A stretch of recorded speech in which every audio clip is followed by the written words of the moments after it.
된다. 우리 함께 선포하겠습니다. 구호 준비하면 아멘 하시고 따라서 하시면 되겠습니다. 구호 준비 아멘. 복음으로 살면 된다. 할렐루야. 네, 오늘 말씀은 요한복음 15장에 있는 말씀을 함께 보겠습니다. 요한복음 15장입니다. 15장 1절에서부터 7절 말씀입니다. 요한복음 15장 1절부터 함께 읽겠습니다. 신약 173쪽에 있습니다. 함께 읽습니다. 시작. 나는 참 포도나무요 내 아버지는 농부라. 물은 내게부터 해서 열매를 맺지 아니하는 가지는 아버지께서 그것을 제거해 버리시고 물의 열매를 맺는 가지는 더 열매를 맺게 하여 그것을 깨끗하게 하시느니라. 너희는 내가 일러준 말로 이미 깨끗하여졌으니 내 안에 거하라. 나도 너희 안에 거하리라. 가지가 포도나무에 붙어 있지 아니하면 스스로 열매를 맺을 수 없음 같이 너희도 내 안에 있지 아니하면 그러하리라. 나는 포도나무요 너희는 가지라. 그가 내 안에 내가 그 안에 거하면 사람이 열매를 많이 맺나니 나를 떠나서는 너희가 아무것도 할 수 없음이라. 사람이 내 안에 거하지 아니하면 가지처럼 밖에 버려져 마르나니 사람들이 그것을 모아다가 불에 던져 사르느니라. 너희가 내 안에 거하고 내 말이 너희 안에 거하면 무엇이든지 원하는 대로 구하라. 그리하면 이루리라. 너희가 열매를 많이 맺으면 내 아버지께서 영광을 받으실 것이요 너희는 내 제자가 되리라. 아멘. 할렐루야. 말씀을 들을 때 이 말씀이 우리의 마음판에 새겨지는 말씀이 되었으면 좋겠습니다. 주님의 말씀이 소망이요 능력이요. 주님의 말씀과 함께 살아가게 될 때 우리의 삶 가운데 함께 하시는 하나님을 경험하는 새로운 한 주가 되시기를 주님의 이름으로 축원합니다. 우리나라에 잘 알려져 있는 그 베스트셀러 책이 있습니다. 긍정의 힘이라는 책이 있죠. 조엘 어스틴 목사님이 집필한 책인데 이 책이 베스트셀러가 된 이후에 좀 많은 비판을 받았던 책이기도 합니다. 이 책에 나오는 조엘 어스틴 목사님의 어머니에 대한 이야기입니다. 어느 날 어스틴과 그의 형은 어머님의 건강 상태에 대해서 이야기를 합니다. 그 내용은 어머니가 지금 계속 살이 빠지고 피부가 노랗게 변해가고 있다는 내용을 어스틴과 그의 형제들이 나눕니다.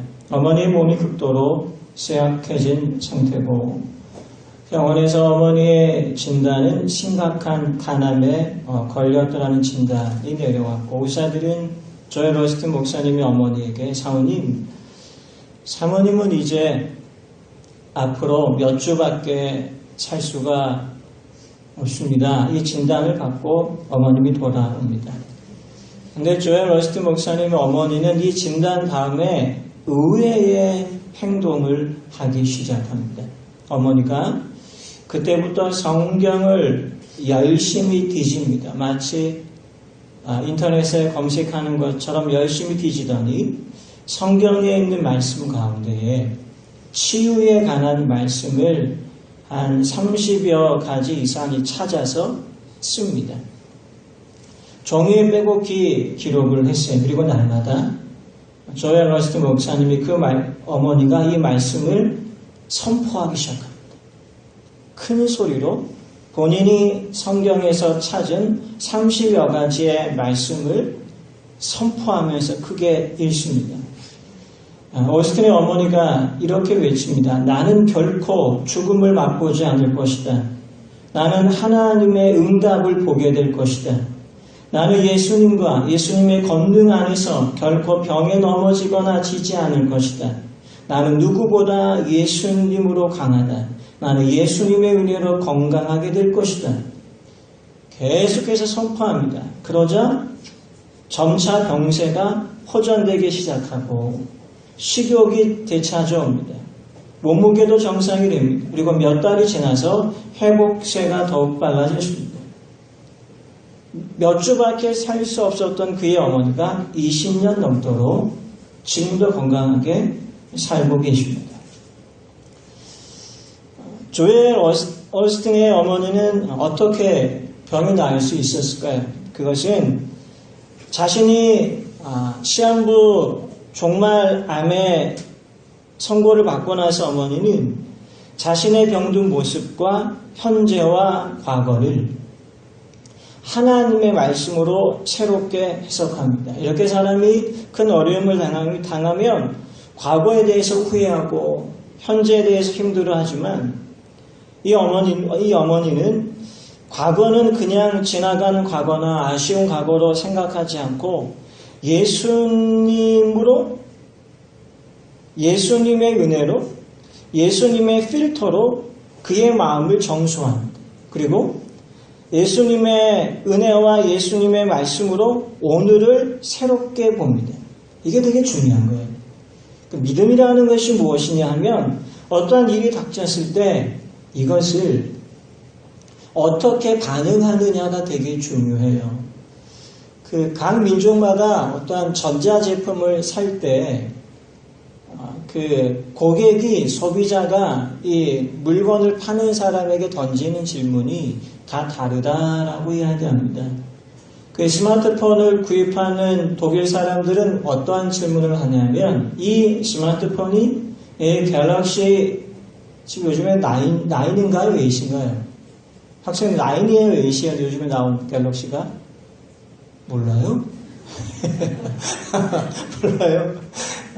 이 제품이 최신식입니까? 최신 제품입니까? 이렇게 물어보는 민족이 독일 사람이고요. 미국 사람은 이 스마트폰이 튼튼합니까?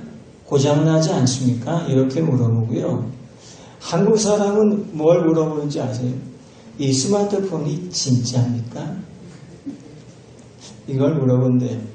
반응이 다 다르죠. 해석이 다른 거예요. 그러니까 조엘 오스틴의 어머니는 자신의 병을 어떻게 해석했냐면 예수님의 십자가의 필터로 해석합니다. 이것이 믿음이다라는 거예요. 여러분, 우리가 인생을 살아오면서 가장 좋은 날은 어제입니까? 오늘입니까? 내일입니까? 오늘입니다. 어리석은 사람, 고집스러운 사람, 내 마음속에 어떠한 과거에 미어있는 사람은 가장 좋은 날을 어제라고 생각합니다. 또 어떤 사람은 먼 훗날에 가장 좋은 날이 있을 거라고 생각합니다. 그런데 주님의 은혜와 예수님과 함께하는 사람은 가장 좋은 날을 항상 오늘이라고 생각합니다. 그리고 오늘 이 시간이 가장 좋은 날입니다. 그래서 오늘이 하나님이 주신 시간이요. 오늘 허락하신 주님 앞에 우리는 감사할 수 있어야 합니다. 오늘이 가장 좋은 이유는 우리에게 미래가 있기 때문에 오늘이 가장 좋은 거예요. 미래는 내일이요, 일주일 뒤요, 한 달 뒤요, 1년 뒤요, 먼 훗날 우리에게는 미래가 있어요. 만약 내일이 없다면 우리는 오늘을 낙심할 수밖에 없는 거죠. 조엘 오스틴의 어머니는 내일에 대한 희망이 없었어요. 그런데 내일에 대한 희망을 어디에서 발견하냐면 성경에서 발견합니다. 여러분, 성서는요, 하나님은요, 미래를 어떻게 보냐면 미래는 결정되어 있다라고 봅니다. 퓨처라지라는 학문이 있어요. 미래학이라고 하는 학문인데, 미래학이라는 학문이 언제 나왔냐면 공산주의가 무너진 다음에 나온 학문이 미래학입니다. 근데 미래학의 수많은 책들이 어떻게 만들어지냐면 미래에 대해서 해석해서 만들어지는 것이 아니라 미래학에 대한 책은, 서점에 나오는 미래학에 대한 책은 과거로부터 연구해서 현재를 해석하고 현재를 다시 해석해서 미래에 대해서 예측해서 나오는 책이 미래학이에요. 근데 미래학의 책들은 다 대부분 말이 틀린다라고 합니다. 그러니까 사람이 생각하는 미래, 학자들이 생각하는 미래는 무엇이냐면 과거와 현재를 근거로 해서 미래를 해석해요. 근데 성경은 어떠냐면 과거가 아니에요. 예수님을 믿으면 과거에 내가 어떠한 삶을 살아왔든 예수님을 믿으면 우리에게는 내일에 대한 확신이 있습니다. 우리에게는 천국에 대한 확신이 있습니다. 그래서 성경에서 이야기하고 있는 미래의 근거는 과거나 현재가 아니에요. 미래가 결정되어 있어요. 예수님이 이 세상에서 다시 오신다는 미래가 결정되어 있어요.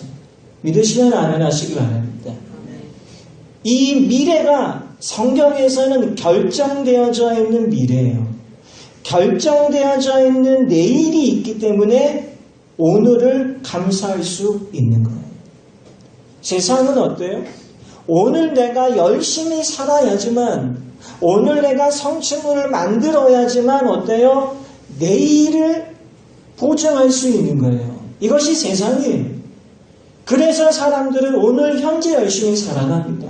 근데 성경에서 이야기하고 있는 삶은 무엇입니까? 내일이 보장되어 있는 거예요. 누구에 의해서? 예수님에 의해서. 내일이 확정되어 있는 거예요. 무엇에 의해서? 하나님의 말씀에 의해서 내일이 확정되어 있는, 내일이 확정되어 있는 거예요. 그래서 조엘 오스틴의 어머니는 시한부 암 선고를 받았을 때 자신의 미래를 어디에 맡깁니까? 하나님의 말씀에 맡기는 거예요. 이것이 믿음이다라는 거예요. 그럼 믿음이 없는 사람은 자기 자신의 인생을 어떻게 해석합니까? 예수님의 말씀으로 필터하지 않습니까? 여러분, 그 정수기의 가장 중요한 기능은 무엇입니까? 물이 걸러지는 거잖아요. 필터가 없으면, 여과기가 없으면 정수기는 그 기능을 못하는 거예요. 믿음이다라는 것은 예수님으로 이 세상의 모든 사건들을 여과할 수 있는 거예요. 무엇을 갖고 여과할 수 있는 거죠? 정수기 안에는 그 삼투압이라고 해서 3개가 있잖아요. 그것을 통해서 여과하는데 우리는 무엇을 통하여 여과하냐면 내일이라는 여호와의 말씀을 통해서 어떻게 됩니까? 우리의 삶에 대한 모든 사건과 생각을 해석하는 거예요. 만약에 예수님의 은혜와 주의 말씀으로 우리의 삶을 여과하거나 정수하지 못하면 마귀는 끊임없이 우리를 과거에 매이게 만들고 현재에 대해서 감사하지 못하게 만들고 현재의 삶에 대해서 집중하지 못하게 만들며 과거라는 올무에 갇혀서 미래를 향하여 나아가지 못하게 하는 것이 어두움의 존재예요. 그래서 우리가 늘 예수님 안에 거할 때 현재가 가장 아름답고 예수님 안에 거할 때 우리는 미래에 대해서 기대할 수 있는 거예요. 이것이 믿음이요. 예수 그리스도인들이 살아가는 능력이며 가치인 줄 믿습니다. 그래서 내 인생의 미래에 대해서 의미 없다라고 생각해서는 안 되는 거예요. 정말 내 안에 예수로 충만하게 될 때 우리는 우리의 삶이 어떠한 일을 만나도 그 모든 일들 가운데에 미래의 소망을 두고 오늘 현재의 삶에 최선을 다할 수 있는 믿음의 사람들이 되시기를 주님의 이름으로 축원합니다. 그럼 이와 같이 우리가 미래의 소망을 두고 현재의 삶을 감사하며 살아갈 수 있는 방법이 있다는 거예요. 오늘 그 방법을 좀 찾고 일단 그 방법을 깨닫고 이 방법대로 살아가는 삶의 여정이 되시기를 주님의 이름으로 축원합니다. 또 이 방법을 찾는 사람이 누구냐 하면 나는 누구냐? 내 인생은 어떻게 되는 것인가? 그리고 나는 앞으로 어떻게 살아가야 될 것인가? 이런 영적인 의문과 그리고 이 문제가 어떻게 해결될 수 있을까? 나는 어떻게 주님 앞에 기도해서 응답받을 수 있을까? 이와 같은 영적인 갈망을 갖고 있는 사람들에게는 오늘 이 말씀이 살아있는 말씀이 되게 될 줄 믿습니다. 우리가 오늘 본문에서 예수님을 어떻게 자기 자신을 표현하고 있죠? 우리 15장 1절을 함께 같이 읽겠습니다. 시작! 나는 참 포도나무요 내 아버지는 농부라. 예수님은 자기 자신을 어떻게 표현해요? 참 포도나무로. 참을 빼면은 포도나무죠. 예수님을 포도나무로 표현하고 있고, 우리는 누구로 예수님께서 우리 자신에 대해서, 우리가 누군지에 대해서, 사람이 누군지에 대해서 말씀하고 있죠. 5절에 있죠. 함께 같이 읽겠습니다. 시작. 나는 포도나무요 너희는 가지라. 그가 내 안에 내가 그 안에 거하면 사람이 열매를 많이 맺나니 나를 떠나서는 너희가 아무것도 할 수 없음이라. 아멘. 우리가 현재를 가장 아름답게 미래에 대한 기대를 갖고 살아갈 수 있는 방법은 예수님이 누구며 나는 그 예수님과의 관계에서 어떠한 의미를 갖고 있느냐, 이 말씀을 깨닫고 이 말씀이 내 인생의 중심이 되게 되면 우리는 오늘을 인생의 가장 아름다운 날로 살아갈 수 있고 내일을 기대하며 살아갈 수 있습니다.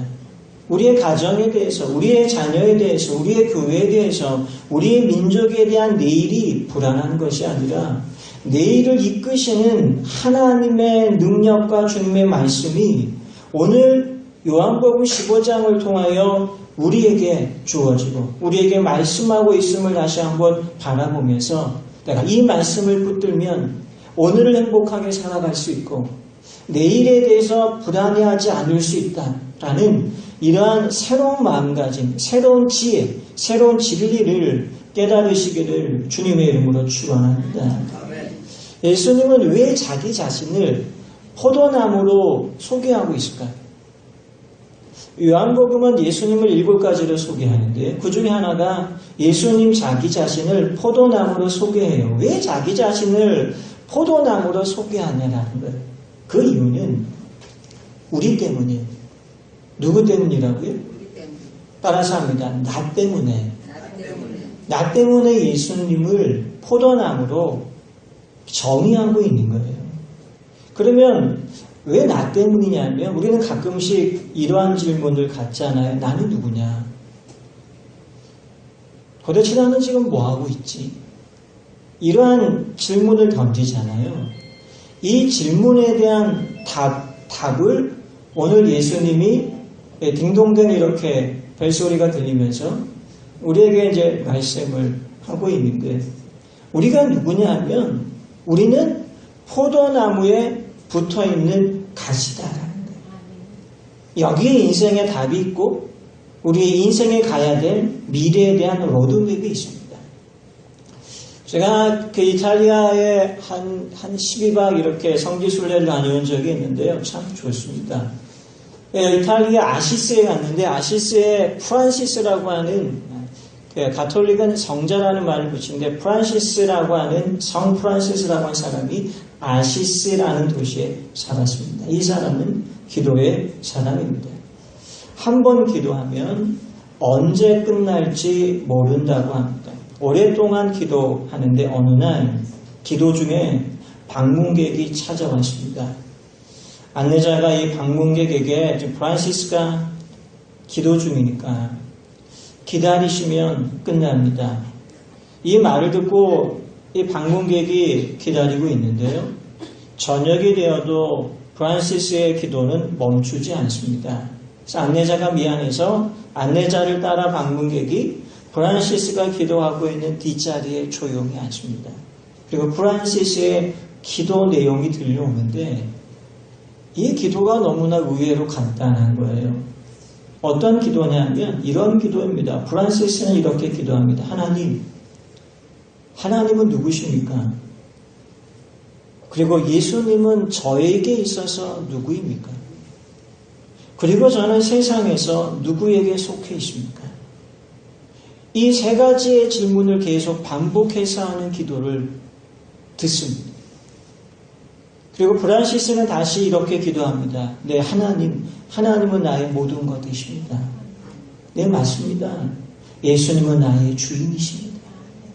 이 질문과 이 대답을 하루 종일 기도합니다.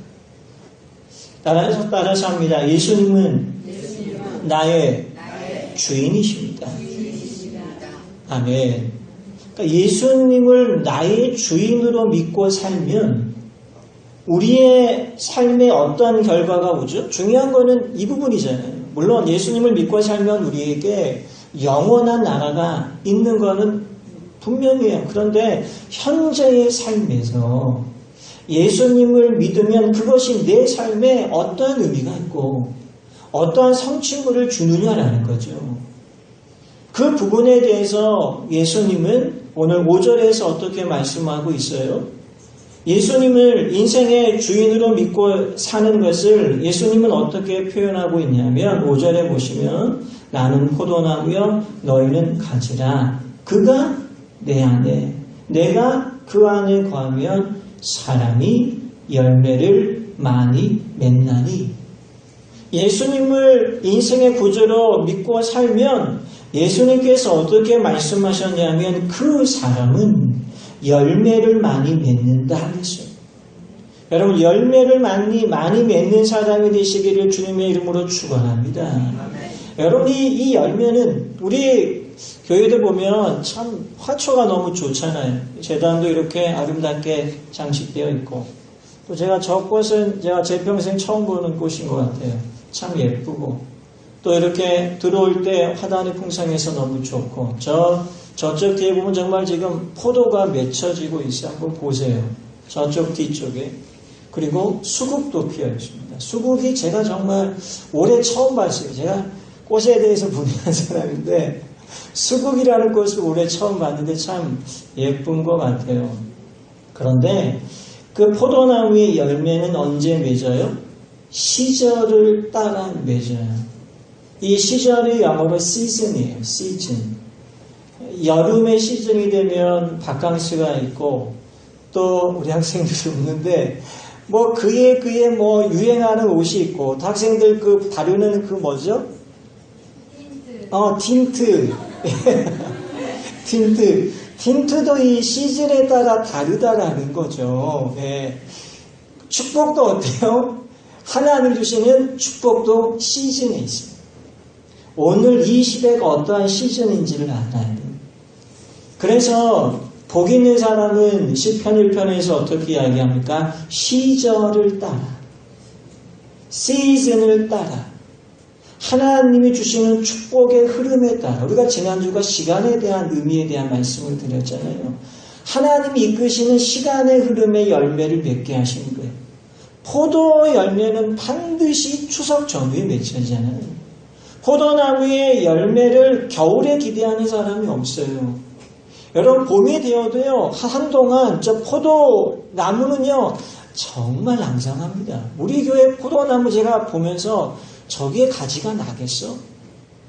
그런데 어느 때에 가지가 나는 것을 보고 제가 상당히 좀 놀랐습니다. 무슨 말입니까? 하나님이 이끄시는 시절에 따라 시즌에 따라 하나님은 반드시 열매를 주십니다. 그래서 우리가 어디 안에서 살아가야 됩니까? 예수님 안에서 살아가야 되는 거예요. 예수님 안에서 살아가게 될 때 시절을 따라 주시는 시즌의 열매가 있는 줄 믿습니다. 주님은 분명하게 예수님을 인생의 구주로 믿으면 오늘 5절에서 그 사람이 열매를 많이 맺나니 여러분 기도의 열매가 많아지시기를 축원합니다. 질병이 치료되시기를 축원합니다. 재정의 기름 부음을 받으시기를 축원합니다. 축복의 사람들을 만나시기를 축원합니다. 우리는 지난주에 하나님이 주시는 많은 선물 가운데 은혜의 방편 3M을 이야기했죠. 3M 기억납니까? Man, 그리고 Money, 그리고 Management. 하나님의 은혜의 대표적인 세 가지의 방편은 사랑과 지혜와 재정이다. 이것이 오늘 본문에서 예수님이 어떻게 말씀하고 있습니까? 사람이 열매를 적게 맺어요? 많이 맺어요? 많이 맺는다. 분명히 많이 맺는다라고 누가 말씀하고 있어요? 예수님이 말씀하고 있는 거예요. 그러면 열매를 많이 맺으려면 우리가 어떻게 살아가야 돼요? 오늘 5절에서 그가 내 안에, 내가 그 안에 살아가는 거예요. 그러면 예수님을 구주로 믿는 사람들에게는 열매가 많이 맺는다라는 시즌이 분명하게 보장되어 있어요. 그럼 우리가 예수님을 믿고 살아가는 삶에 대해서 예수님은 그가 내 안에, 내가 그 안에 거하면 이렇게 살아가야 되는데, 이것이 무엇이냐면 예수님과의 관계적인 삶을 이야기해요. 그러니까 예수님을 구주로 믿고 그가 내 안에 거하고 내가 그 안에 거한다라는 것은 예수님과 어떠한 관계를 맺고 살아가느냐라는 거예요. 예수님과의 관계는 무엇으로부터 시작되냐면 내가 누구냐에 대한 질문으로부터 시작돼요. 나는 누구인가? 나는 어디에 속해 있는가? 이 질문에 대한 답이 요한복음 15장에 있는 말씀입니다. 사람이 누구인가? 우리 인생이 어떻게 나아가고 있는가에 대한 인생에 대한 대답을 오늘 요한복음 15장에서 말씀하고 있습니다. 우리가 누구입니까? 오늘 5절에 있는 마지막 문장 보세요. 나를 떠나서는 너희가 아무것도 할 수 없음이라. 여러분, 이것을 인정하십니까? 우리는 예수님이 없이는 아무것도 할 수 없다. 물론 예수님이 없이도 저도 설교할 수 있어요. 예수님이 없이도 목회할 수 있어요. 그런데 예수님이 없이 설교하게 될 때 내 안에 하나님의 임재가 없어요. 예수님 없이 물질을 벌 수 있어요. 예수님 없이 풍요로운 인생을 살아갈 수 있어요. 그러나 오늘 주님께서 어떻게 말씀하고 있냐면 그렇게 살아가는 어느 때에 바라보면 무엇을 느껴요? 공허와 허무와 인생에 아무런 의미가 없는 것을 깨닫는 거예요. 너희가 아무것도 할 수 없습니다. 우리는 이 말씀을 보면서 어떻게 기도해야 됩니까? 주님, 저는 주님의 은혜로만 살아갑니다. 주님, 제가 오늘도 말씀을 전할 때 하나님이 은혜 주셔야지만 제가 말씀을 전할 수 있습니다. 우리가 내일 하루의 삶을 시작할 때 주님, 우리의 가정 위에 하나님이 은혜를 주셔야지만 우리의 가정이 살아갈 수 있습니다. 여러분, 이 고백을 할 때 하나님은 우리의 삶 가운데 많은 열매를 주시고 우리가 이 고백 속에 살 때에 예수님이 우리의 나무가 되고 우리가 가지 된 인생을 살아가며 이 고백을 하게 될 때 인생의 의미가 무엇인지를 발견하게 되고 내가 누구인지에 대한 답을 갖고 살아가게 되는 거예요. 그래서 누구인지에 대한 다른 답을 찾으면 인생은 결코 황폐하지 않습니다. 우리의 마음은 절대 공허하지 않습니다. 우리의 미래는 결코 불안하지 않습니다. 왜냐하면 사람이 예수님에게 속해 있으면 예수님은 세상을 창조하실 때 성부 하나님과 함께 하셨고 신성을 가지신 예수님이 우리와 함께 하기 때문에 반드시 시즌이 되면 문제는 해결되고 열매는 맺혀 있게 됩니다. 그래서 우리는 예수님과의 관계 속에 살아가야 돼요. 근데 예수님과의 관계 속에 살려면 예수님을 만나야 되는 거예요. 예수님을 만나지 않고는 그 관계가 설정되지 않는 거예요. 우리가 오늘도 성전에 왔다라는 것은 누구를 만나기 위해서 왔냐면 예수님을 만나기 위해서 온 거예요. 그런데 그 예수님은 어떠한 위치에 있는 거예요? 포도나무의 위치에 있는 거고 내가 사람이 예수님을 만날 때 사람은 예수님의 무엇이 되는 거예요? 가지가 되는 거예요. 이것이 주님과 우리와의 만남이고 주님과 우리와의 관계이고 이와 같은 오늘 성경에서 이야기하고 있는 나무와 가지가 될 때 우리는 예수님과 함께 살아가는 축복의 사람이 되게 될 줄 믿습니다. 이 예수님과의 관계는 어떤 관계이냐면 생명적 관계예요. 어떤 관계라고요? 생명적 관계. 이 말씀이 무엇입니까? 가지는 반드시 포도나무에 붙어 있어야 되는 거예요. 포도나무의 열매가 맺혀지는 것이 아니라 가지의 열매가 맺혀지는 거예요. 가지의 열매가 맺혀지려면 가지는 반드시 포도나무에 붙어 있어야 되는 거예요. 그래야지 포도나무의 뿌리에서 올라오는 영양분을 공급받을 수 있는 거예요. 이것이 무엇입니까? 생명적 관계입니다. 주님과 나와는 생명적 관계인 거예요. 주님과의 관계가 끊어지게 되면 가지가 나무에서 잘라지게 되면 며칠 동안 가지의 모습을 취할 수 있지만 며칠이 지나면 가지는 말라 비틀어질 수밖에 없는 거예요. 우리가 예수님 없이 살아갈 수 있는 날이 1년일 수 있고 5년일 수 있고 10년일 수 있고 20년일 수 있어요. 근데 그의 인생의 마지막에 가지는 앙상한 가지일 수밖에 없는 거예요. 그래서 우리는 어떻게 하든지 예수님에 붙어서 살아가시기를 주님의 이름으로 축원합니다. 어떤 문제가 있으면 우리 인생 가운데 누구를 찾아가야 되냐면 예수님을 찾아가야 돼요. 예수님을 만나면 문제의 인생이 열매 맺는 인생으로 변화되게 될 줄 믿습니다. 우리 지난주 이사야 말씀, 너희 목마른 자들아 물러나오라. 돈 없는 자도 오라. 너희는 와서 사 먹되 돈 없이 값 없이 와서 포도주와 젖을 사라. 그러니까 인생의 문제는 예수님께 와서 그 은혜를 마셔야 되는 거예요. 그 축복을 받아야 되는 겁니다. 그런데 이것이 관계적인 설정에서 이루어진다는 거예요. 예수님이 나의 포도나무가 되고 우리는 주님의 가지가 되어야 되는 거예요. 이렇게 살 때 우리의 삶에 대해서 예수님은 7절에서 어떻게 말씀하고 있습니까? 함께 같이 읽겠습니다. 시작. 너희가 내 안에 거하고 내 말이 너희 안에 거하면 무엇이든지 원하는 대로 구하라. 그리하면 이루리라. 아멘.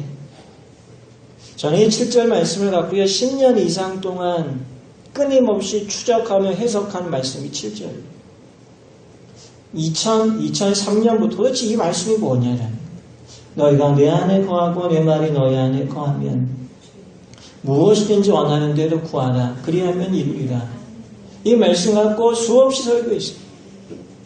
그리고 다시 또 오늘 또 다시 말씀을 해석해서 또 설교하는 거예요. 우리는 우리가 원하는 바 주님께서 어떻게 말씀하고 있어요? 구해라. 복음은요 제한되어 있지 않아요. 복음은요 무엇입니까? 하나님께서 우리에게 주시는 축복의 결과물이 복음이에요. 복음은 과정이 아니라 이미 복음은 결과가 있어요.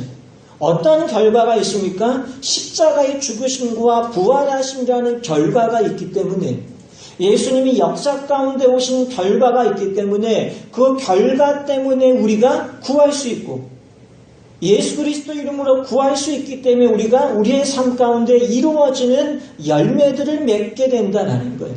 근데 열매들을 맺게 될 때 반드시 그 열매는 시절을 따라 열매를 맺는 거예요.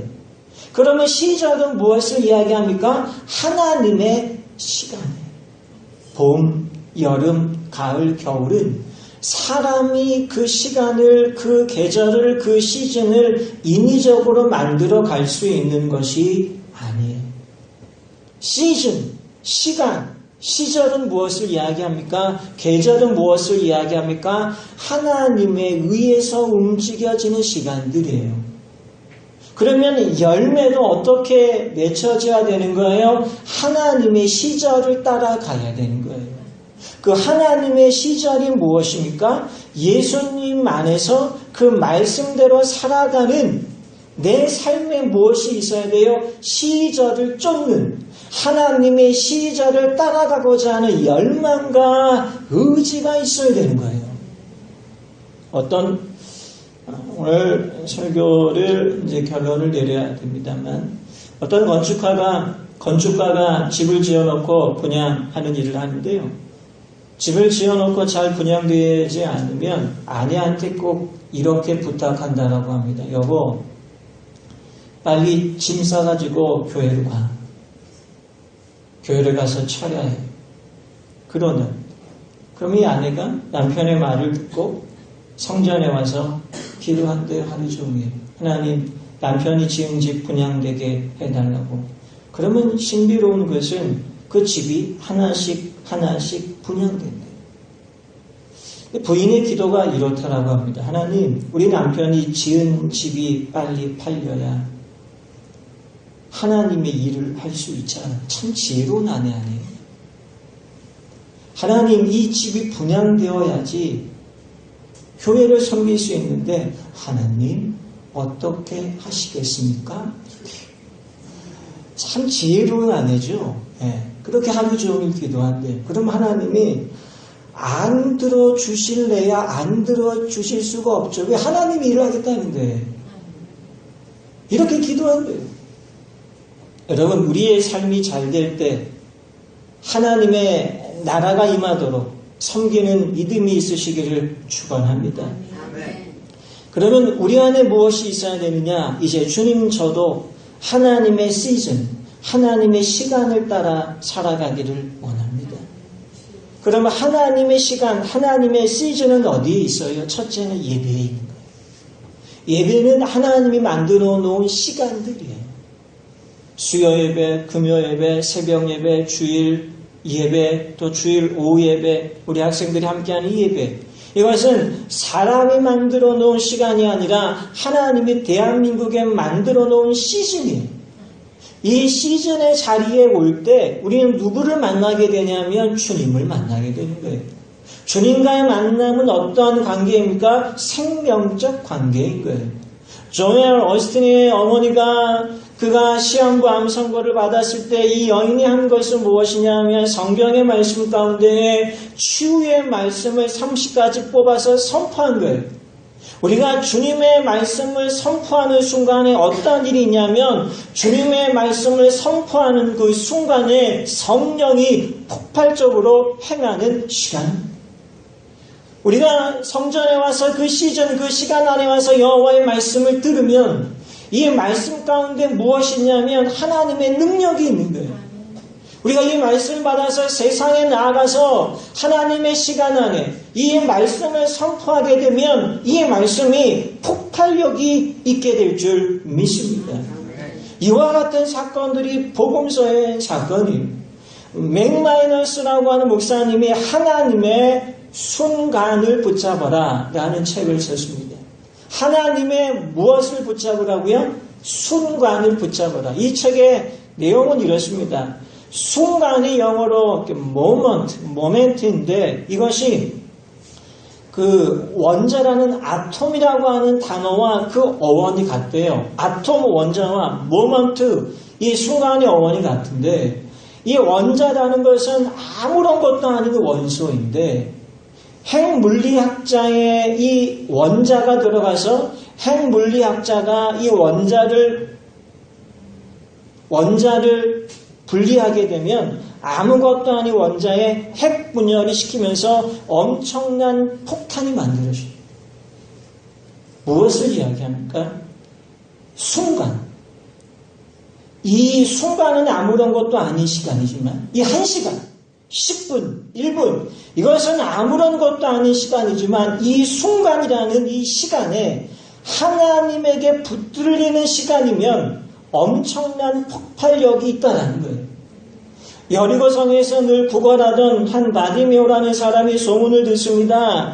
예수님이 자기 자신 앞으로 지나간다는 말을 듣자 바디메오가 겉옷을 던져놓고 나가서 다윗의 자손 예수여 나를 불쌍히 여기소서, 다윗의 자손 예수여 나를 불쌍히 여기소서. 예수님이 이 소경을 만나줍니다. 왜요? 그가 부르짖으니까. 만나서 예수님이 묻습니다. 내가 너에게 무엇을 하여 주기를 원하느냐? 오늘 7절에도 무엇이든지 원하는 대로 구하라. 말씀처럼 예수님이 내가 너에게 무엇을 하여 주기를 원하느냐? 라고 시각장애인 바디메오가 묻자 주여 보기를 원하나이다. 이때 예수님은 한 센텐스의 문장으로 선포합니다. 너의 믿음대로 될지어다. 따라서 합니다. 너의 믿음대로 될지어다. 순간이 10초가 안 되는 순간이지만 이 순간에 하나님의 엄청난 성령의 폭발이 그 순간에 임한 거예요. 우리가 이 10초 아무런 것도 아니지만 이 모먼트라고 하는 이 순간이 하나님에게 붙잡히게 되면 성령의 강력한 폭발력이 막 내가 어디에 붙들려 살아가느냐에 따라서 인생의 에너지와 인생의 결과물이 달라집니다.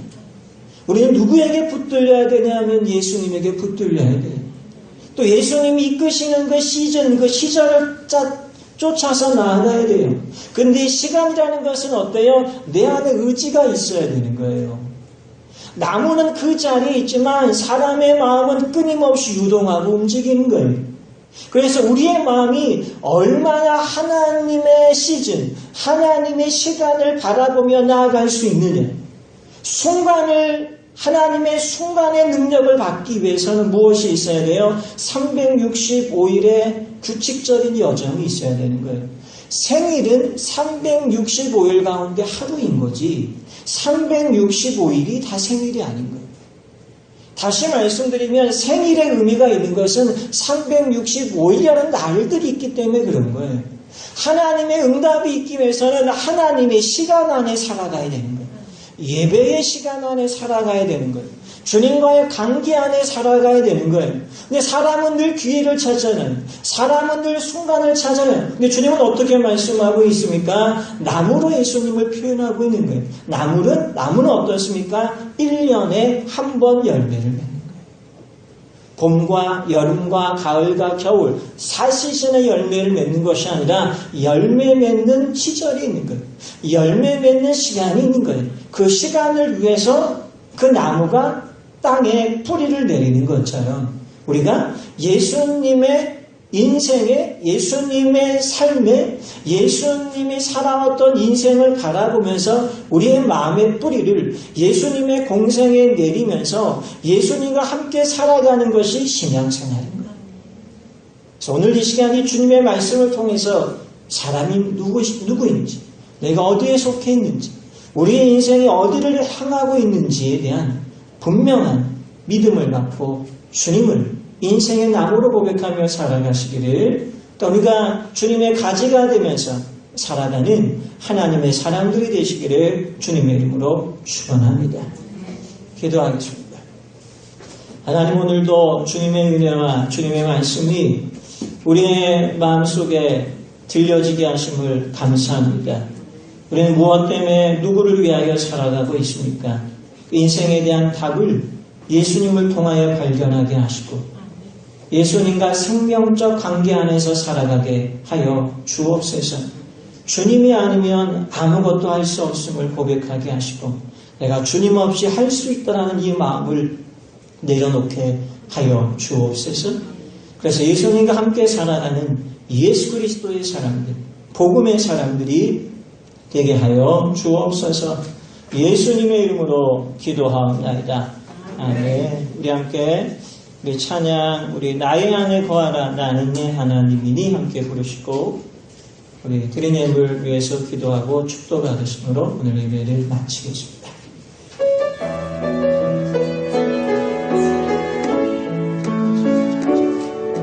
나의 안에 거한다. 우리 함께 선포하겠습니다. 구호 준비하면 아멘 하시고 따라서 하시면 되겠습니다. 구호 준비. 아멘. 복음으로 살면 된다. 할렐루야. 네, 오늘 말씀은 요한복음 15장에 있는 말씀을 함께 보겠습니다. 요한복음 15장입니다. 15장 1절에서부터 7절 말씀입니다.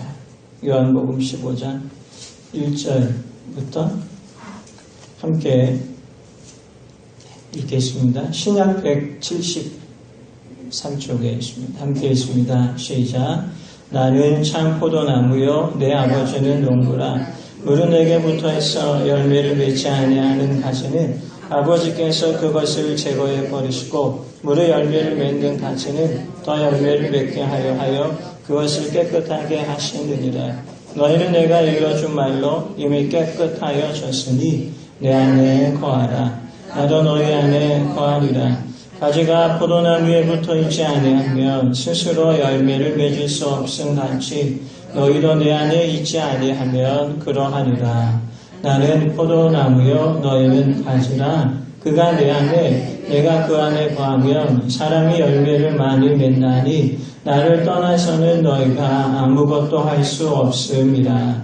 사람이 내 안에 거하지 아니하면 가지처럼 밖에 버려져 마련하니 사람들이 그것을 모아다가 불에 던져 사르느니라. 너희가 내 안에 거하고 내 말이 너희 안에 거하면 무엇이든지 원하는 대로 구하라. 그리하면 이루리라. 너희가 열매를 많이 맺으면 내 아버지께서 영광을 받으실 것이요 너희는 내 제자가 되리라. 아멘. 네, 할렐루야. 말씀을 들을 때 이 말씀이 우리의 마음판에 새겨지는 말씀이 되었으면 좋겠습니다. 주님의 말씀이 소망이요 능력이요. 주님의 말씀과 함께 살아가게 될 때 우리의 삶 가운데 함께 하시는 하나님을 경험하는 새로운 한 주가 되시기를 주님의 이름으로 축원합니다. 우리나라에 잘 알려져 있는 그 베스트셀러 책이 있습니다. 긍정의 힘이라는 책이 있죠. 조엘 어스틴 목사님이 집필한 책인데 이 책이 베스트셀러가 된 이후에 좀 많은 비판을 받았던 책이기도 합니다. 이 책에 나오는 조엘 어스틴 목사님